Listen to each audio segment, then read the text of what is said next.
ভূমিষ্ঠ ব্যবসায়ীগণ সবাইকে আমার সালাম। আসসালামু আলাইকুম ওয়া রাহমাতুল্লাহি ওয়া বারাকাতুহু। হিন্দু ভাইদের প্রতি আমার আদাব রইল। আপনাদের সঙ্গে কথাবার্তায় অনেকগুলো সমস্যার কথা আপনারা তুলে ধরেছেন। তো সমস্যার সমাধানের জন্য তো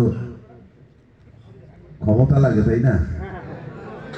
হ্যাঁ, জায়গায় বসতে হয়, চেয়ার দরকার। ক্ষমতা না হোক, চেয়ার তো দরকার। সেটার ব্যবস্থা করবেন ইনশাল্লাহ, আন্তরিকতার তো অভাব হবে না। আর একটা কথা বলি যে বাইপাসের কথা বলেছেন। বাইপাস কিন্তু এটা 2018 সালের নির্বাচনের সময় আমার নির্বাচনী ইস্তেহারে ছিল, এবং আমি এটা বিভিন্ন বক্তব্যতে আমি বক্তৃতা বিবৃতিতে আমি এই কথা সবসময় বলি, যেটা হাতীবান্ধার বাইপাস একটা খুবই খুবই জরুরি। কারণ প্রতিনিয়ত আমাদের দুর্ঘটনার সম্মুখীন হচ্ছে।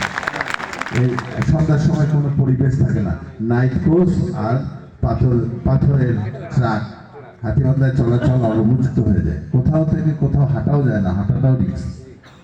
তো এইটা তো ইনশাল্লাহ আমাদের সরকার আসলে আমি তো ইনশাল্লাহ বাইপাস করে ছাড়বো, যেটা আমার প্রথম প্রতিশ্রুতি।